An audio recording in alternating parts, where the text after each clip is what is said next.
जय हिंद साथियों। Last class में हमने भूगोल की कुछ बेसिक जानकारियाँ जुटाई थी और पढ़ा था कि भूगोल क्या होता है। फिर हमने बात की थी कि भूगोल की दो शाखाएं होती हैं, भौतिक भूगोल और मानव भूगोल। हमने भौतिक भूगोल पे भी चर्चा की थी और मानव भूगोल की परिभाषा जानी थी। चलो थोड़ा सा फिर से देखते हैं कि भौतिक भूगोल होता क्या है।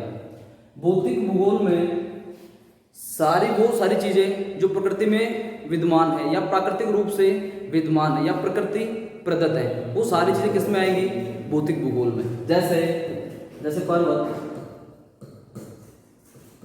नदी, जंगल।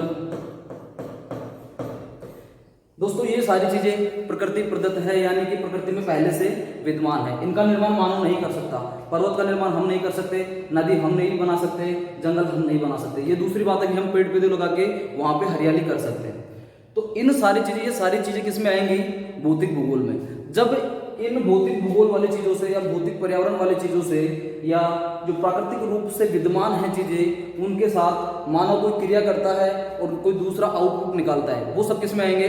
मानव भूगोल में। यानी कि मानव भूगोल की परिभाषा क्या होगी कि मानव और भौतिक पर्यावरण के अंतर संबंधों से जो चीज जनरेट होती है, वो उन सब का निर्माण किसमें होगा?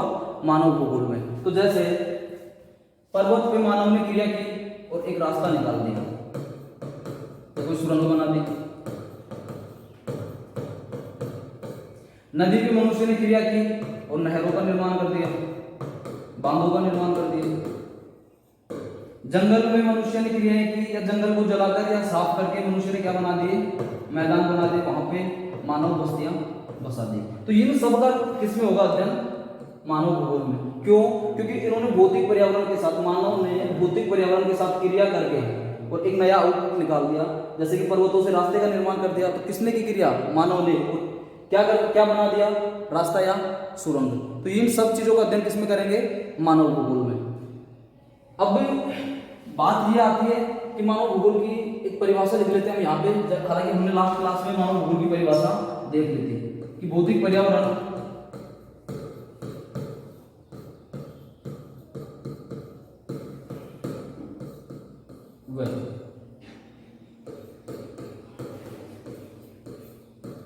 मानवीय क्रियाकलापों का अध्ययन किसमें किया जाता है? मानव भूगोल में। दोस्तों भूगोल बहुत ही इजी सब्जेक्ट है, बस जरूरत है सिर्फ आपको ध्यान से समझने की। भूगोल एक ऐसा सब्जेक्ट है जिसे आप रोज जीते हो, प्ले करते हो, एंजॉय करते हो, अनुभव में लाते हो और व्यवहार से जोड़ते हो। ऐसा कोई वक्त नहीं है जब आप भूगोल के बिना रह सकते हो। सुबह उठने से लेकर रात सोने तक और रात सोने के बाद से लेकर सुबह उठने तक, यानी कि 24 आवर्स आप भूगोल के संपर्क में रहते हो। कैसे? सुबह आप उठे, जिस बेड या चारपाई से उठे, वो किसकी बनी हुई है? लकड़ी की।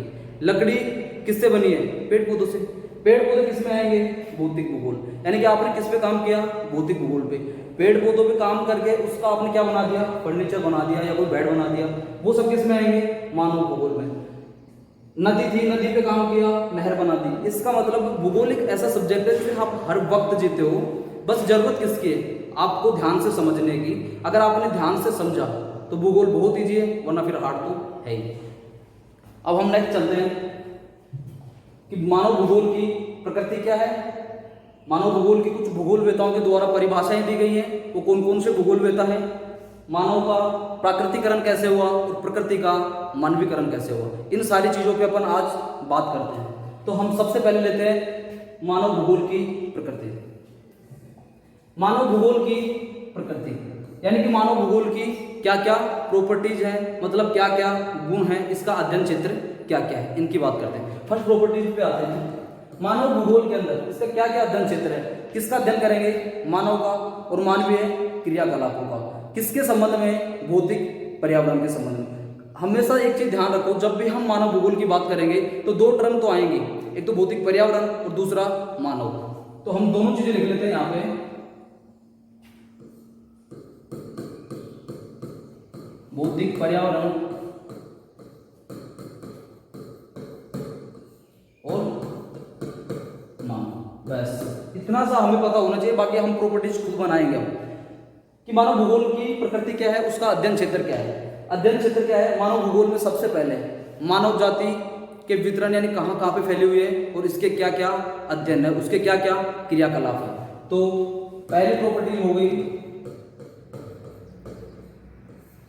मानव भूगोल में मानव जाति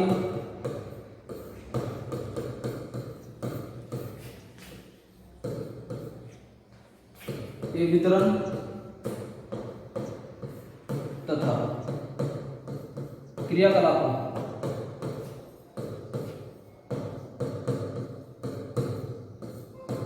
का अध्ययन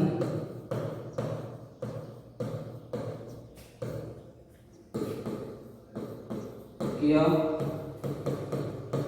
जाता, यानी कि मानव भूगोल में मानव जाति का वितरण, यानी कि मानव जाति कहाँ कहाँ पे फैली हुई है, किस महाद्वीप में फैली हुई है, महाद्वीप के कौन कौन से देशों में फैली हुई है और देश के भी कौन कौन से पार्ट में फैली हुई है। तो मानव जाति का वितरण यानी कहाँ कहाँ पे फैला हुआ है इसका, तथा उसके क्रियाकलाप क्या है, यानी कि मानव जाति के क्रियाकलाप क्या है, इन सब का अध्ययन किसमें किया जाता है? मानव भूगोल में। इसका मतलब एक चीज तो हो गई, भौतिक पर्यावरण तो पहले से विद्वान है, लेकिन क्रिया कौन कर रहा है? मानव। इसलिए मानव भूगोल का सेंटर पॉइंट क्या हो जाएगा? मानव या मानवीय क्रियाकलाप। तो मानव दूसरी प्रॉपर्टी लिखते हैं हम कि मानव भूगोल का केंद्र बिंदु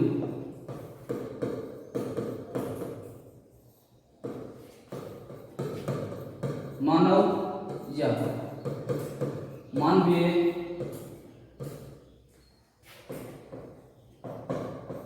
क्रिया कलाप होंगे। कि मानव भूगोल का जो सेंटर पॉइंट क्या होगा? मानव होगा या मानवीय क्रियाकलाप, क्योंकि मानव भूगोल के अंदर मानव ही क्या रहेगा? सेंटर पॉइंट रहेगा। स्क्रीनशॉट लेने के लिए मैं 2 मिनट साइड में हट रहा हूं। ले लिया होगा आपने स्क्रीनशॉट। अब बात करते हैं थर्ड प्रॉपर्टीज की।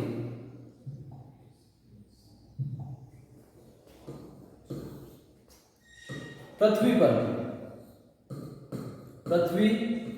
पर जो भी मानव जनित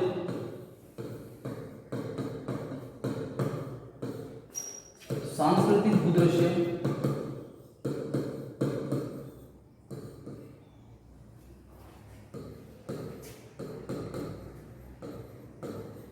जैसे जनसंख्या, गांव का विकास, मानव बस्तियां,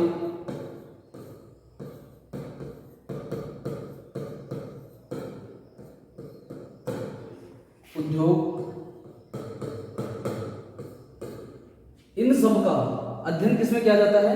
मानव भूगोल में। तो पृथ्वी पर जो भी मानव जनित सांस्कृतिक भूदृश्य दिखाई देते हैं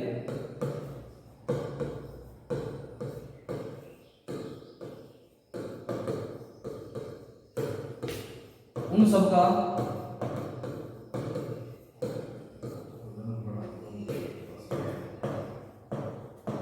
अध्ययन मानव भूगोल में किया जाता है।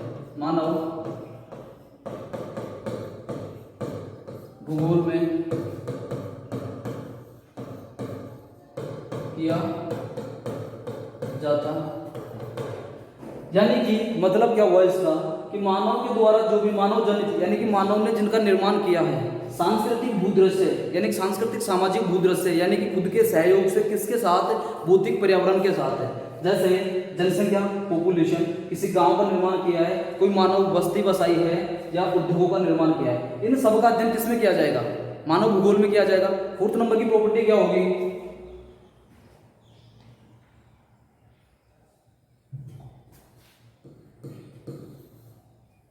मानव भूगोल में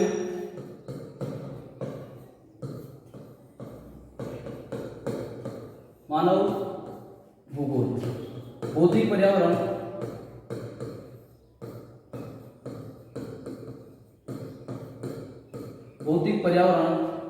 तथा मानव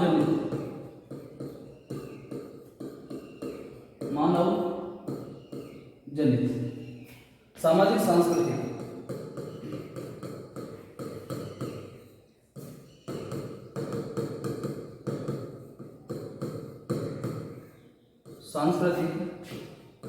पर्यावरण,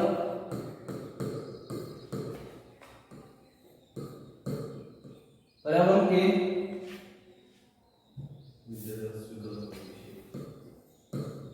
अंतर संबंधों का, अंतर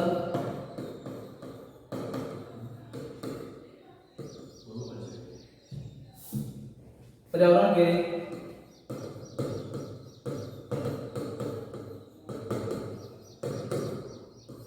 अंतर संबंधों का अध्ययन, परस्पर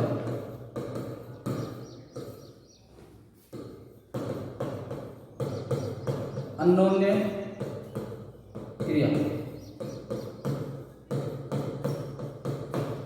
के माध्यम से किया जाता है। मतलब क्या हुआ कि मानव भूगोल, भौतिक पर्यावरण, भौतिक पर्यावरण तो हमेशा साथ चलेगा ही। भौतिक पर्यावरण जो कि प्रकृति में पहले से विद्यमान है या प्राकृतिक रूप से विद्यमान है, उनके साथ मानव जनित यानी मानव जिनका निर्माण करता है सामाजिक सांस्कृतिक पर्यावरण। सामाजिक सांस्कृतिक का मतलब अभी हमने पिछले ही प्रॉपर्टीज में देखा था, सामाजिक सांस्कृतिक जनसंख्या हो गई, गांव हो गया, किसी मानव बस्ती का निर्माण हो गया, उद्योगों का निर्माण हो गया, संचार के साधनों का निर्माण हो गया। सांस्कृतिक पर्यावरण के अंतर संबंधों का, अंतर संबंध जैसे कि मानव बस्ती का निर्माण किया है, कैसे कैसे कौन से ढलान पे, कौन से भाग पे किया है, पर्वतीय भूभाग पे किया है या मैदानी भूभाग पे किया है, तो इनके अंतर मानव बस्ती बसाई गई है, कौन से भूभाग पे बसाई गई है, तो इनके अंतर संबंधों का अध्ययन। परस्पर अन्योन्य क्रिया, अन्योन्य क्रिया का मतलब होता है जब क्रिया एक हो और करने वाले दो हो, जब क्रिया एक हो और करने वाले दो हो, उसको कहते हैं अन्योन्य क्रिया के माध्यम से किया जाता है। अन्योन्य क्रिया के माध्यम से कैसे, जैसे अभी मैंने पीछे देखा था कि मनुष्य ने पर्वतों को तोड़कर क्या बना दिया, सुरंग बना दिया, नदी से नहरें निकाल दी। तो देखो अन्योन्य क्रिया यानी क्रिया एक, क्रिया क्या की कि सुरंग का निर्माण किया, करने वाले कितने हो, दो, तो दो कौन कौन कर रहा है, यानी कि पर्वत और नदी, ये किस में आ गए, भौतिक पर्यावरण में, भौतिक पर्यावरण। कर कौन रहा है, मानव, मानव किस पे, भौतिक पर्यावरण पे, या भौतिक पर्यावरण किसके साथ, मानव के साथ। यानी कि क्रिया कितनी, एक, यानी सुरंग का निर्माण हुआ, लेकिन करने वाले कितने हो गए, दो, मानव ने की पर्वतों के साथ, या पर्वतों के साथ किसने की, मानव के साथ। तो इसका मतलब मैं यही बताना चाहता हूं कि अन्योन्य क्रिया का मतलब क्या होता है यहां पे,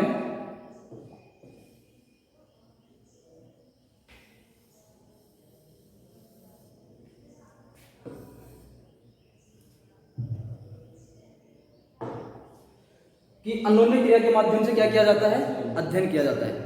किसका, भौतिक पर्यावरण तथा मानव जनित सामाजिक सांस्कृतिक पर्यावरण का। अब बात करते हैं किसकी, अब हमने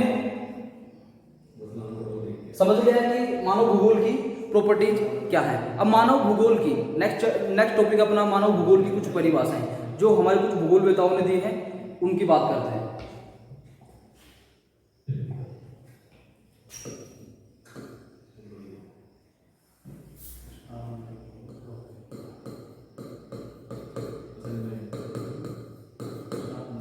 परिभाषाएं, तो मानव भूगोल की परिभाषा दी रेड जेल, रेड जेल। कहाँ के भूगोलवेता थे, जर्मनी के, जिन्हें मानव भूगोल का क्या कहा जाता है, जनक। ये अपन ने किसमें लास्ट जो क्लास थी उसके अंदर ये सारी चीजों के बारे में बात की थी कि मानव भूगोल का जनक कौन है, मानव भूगोल की उत्पत्ति कैसे हुई, इन सब की बात की थी। रेड जेल कहाँ के निवासी थे, इनकी पुस्तक का नाम क्या था, एंथ्रोपोजोग्राफिया। तो इन सब की बातें हमने लास्ट क्लास में की थी। तो रेड जेल ने मानव भूगोल की क्या परिभाषा दी, रेड जेल ने कहा कि मानव भूगोल, मानव भूगोल मानव समाज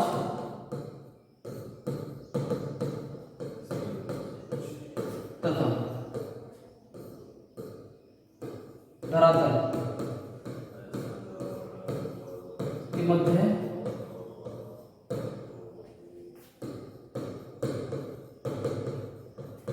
संबंधों का संश्लेषित अध्ययन है। संश्लेषित अध्ययन है। किसने कहा? रैडजेल ने। क्या कहा? कि मानव भूगोल, मानव समाज तथा धरातल के मध्य संबंधों का संश्लेषित अध्ययन है। मतलब क्या हुआ कि मानव समाज यानी कि मानव जाति तथा धरातल यानी कि पृथ्वी, धरातल यानी पृथ्वी या प्रकृति, तो प्रकृति और मानव के मध्य संबंधों का संश्लेषित अध्ययन है। संश्लेषित का मतलब, संश्लेषण का मतलब होता है जोड़ना यानी कि जुड़ा हुआ, और विश्लेषण का मतलब होता है जुड़े हुए पार्टों को एक एक को अलग अलग करना यानी कि तोड़ना। तो संश्लेषण का मतलब हुआ जोड़ना और विश्लेषण का मतलब हुआ तोड़ना। इसका मतलब किया यहाँ पे बोला जा रहा है संश्लेषण, तो इसका मतलब हुआ कि मानव तथा धरातल के मध्य संबंधों का संश्लेषण यानी कि जुड़े हुए संबंध। कैसे संबंध? जुड़े हुए। हम शुरू से बात करते हैं कि मानव भूगोल में क्या भौतिक पर्यावरण और मानव के अंतः क्रिया का क्या किया जाता है? अध्ययन किया जाता है। तो ये भी तो यही बताना चाह रहा है, बस इसने क्या लैंग्वेज चेंज की है। और जो दूसरी परिभाषा थी वो दी थी किसने?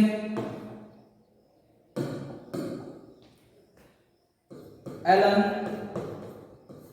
चर्चिल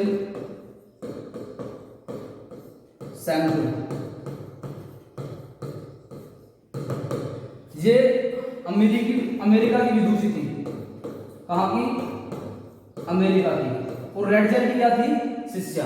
रैडजेल की क्या थी? शिष्या।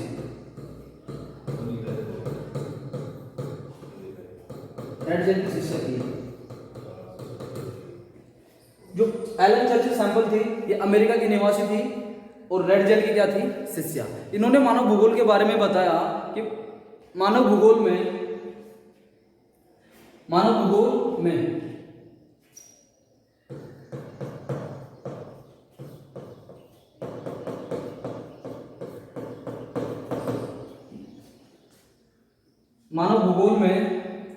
मानव समाज, इसकी बात की थी किसने? रैडजेल ने, मानव समाज। तो इसने यहां पे क्या शब्द लेके आई?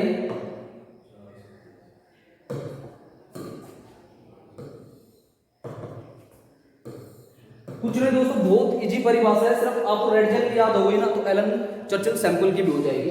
इसने कहा कि मानव भूगोल में मानव कैसा प्राणी है? निष्क्रिय है क्या? बैठने वाला है क्या चुपचाप? और यदि नहीं बैठेगा, काम कर रहा है, तो उसके लिए शब्द यूज करेंगे क्या?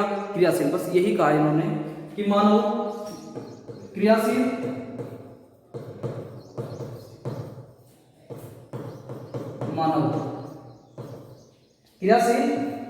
मानव तथा धरातल के लिए इसने शब्द यूज क्या किया? धरातल को अपन बोलेंगे क्या? पृथ्वी। और पृथ्वी अपने अक्ष पे क्या कर रही है? घूर्णन। और सूर्य के चारों तरफ क्या कर रही है? दीर्घवृत्ताकार कक्षाओं में परिक्रमण, यानी कि सूर्य के चारों तरफ क्या लगा रही है? परिक्रमा लगा रही है। इसका मतलब पृथ्वी अपने अक्ष पे स्थिर नहीं है, तो फिर क्या है? अस्थिर। तो बस इसने यही टर्म यूज की है कि मानव भूगोल में क्रियाशील मानव तथा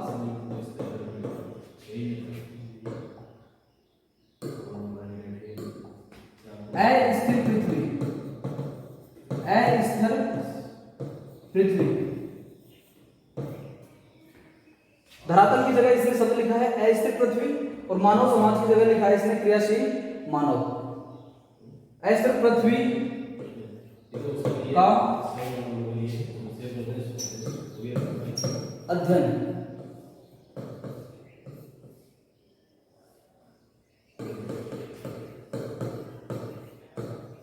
गतिशील या परिवर्तन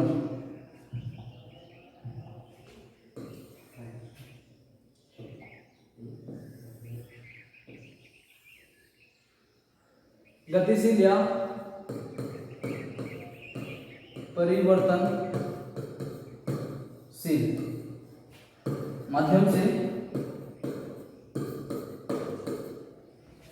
किया जाता है। किसने दी ये परिभाषा? एलन चर्चिल सैमुअल ने। कहाँ के निवासी थी ये? अमेरिका की। किसकी शिष्या थी? रैडजेल की। इसने किन शब्दों का यूज किया है? इसने जो रेड जल की परिभाषा थी मानव समाज, वहां पे लिखा है क्रियाशील मानव, और धरातल की जगह लिखा है अस्थिर मानव। बस 2 टर्म याद रहनी चाहिए आपको और ये पूरी परिभाषा क्या हो जाएगी, याद। अब जो तीसरे भूगोलवेता थे वो फ्रांसिस भूगोलवेता थे, जिनका नाम था पाल विडाल डी लाप्लास। बहुत बड़ा सा नाम है, 1-2 बार देखोगे तो याद हो जाएगा।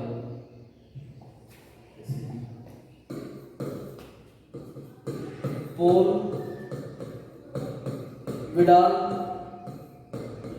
डी ला प्लांस। कहाँ के भूगोलवेता थे, फ्रांस। इन्होंने क्या कहा, मानव भूगोल के बारे में कहा कि मानव भूगोल में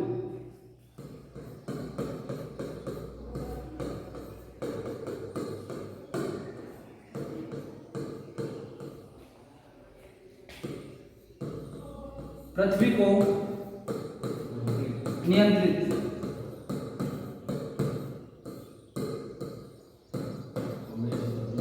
करने वाले भौतिक नियम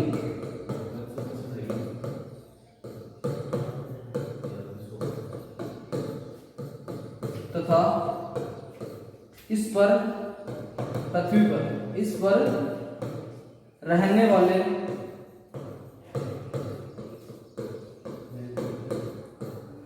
जीवों के मध्य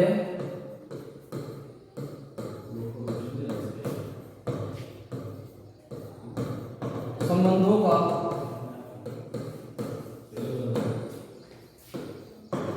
अधिक ज्ञान से संश्लेषित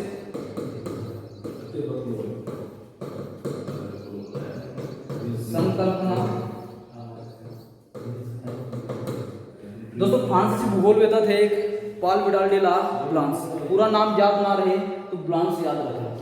बहुत ही इंपॉर्टेंट परिभाषा दी है, थोड़ी सी बड़ी भी है और कठिन भी है। परीक्षा में इस परिभाषा के आने के चांस ज्यादा है।